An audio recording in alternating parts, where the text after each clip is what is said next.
Welcome to Secure 7.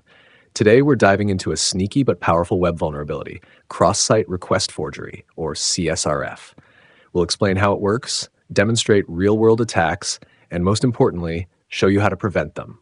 Let's get started. CSRF is an attack where a malicious site tricks your browser into performing unwanted actions on a site you're already logged into without your knowledge. Imagine being logged into your bank.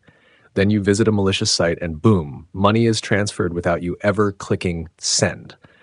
The attacker abuses your browser's session. They can forge requests on your behalf because your session cookies are automatically sent. It's like writing a check and someone else signing it with your pen without your consent.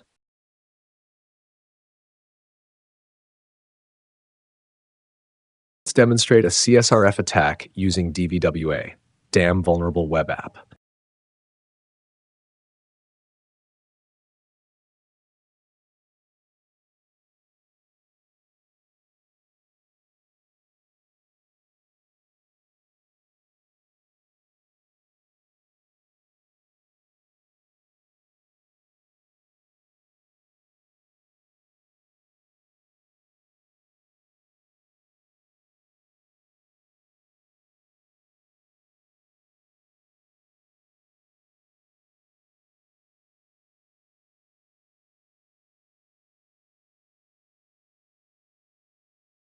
Here's how CSRF works in steps.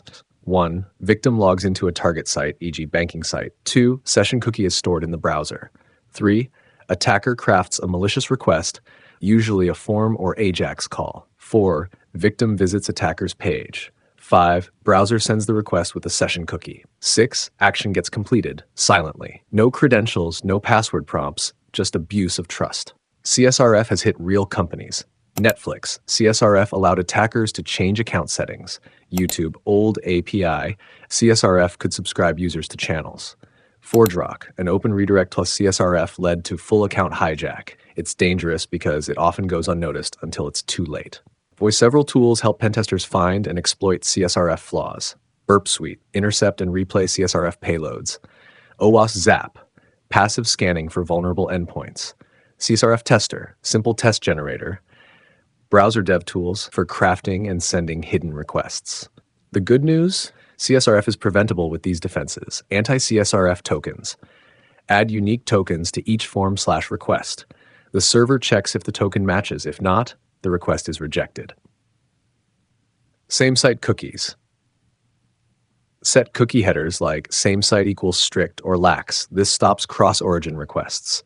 Set a value in both cookie and form. Compare both on the server. User interaction validation. Use CAPTCHAs or confirmation pages before sensitive actions. CORS headers refer checks. Restrict where requests can originate from. Log out. Idle sessions. Limit time attackers have to exploit the active session. CSRF can go beyond forms. It can target REST APIs, JSON requests, mobile apps with web views. Attackers might chain CSRF with XSS to steal CSRF tokens and escalate attacks. Let's recap. CSRF tricks your browser into doing things you didn't intend. The key problem is trust in cookies and sessions. With proper tokens, headers, and validation, CSRF becomes powerless. Don't ignore it. Even read-only actions can lead to privilege escalation. Thanks for watching Secure 7. If this video helped you, drop a like, share it, and subscribe for more hacking insights. Next episode, Insecure Deserialization, where we show how serialized objects can lead to remote code execution. See you next time.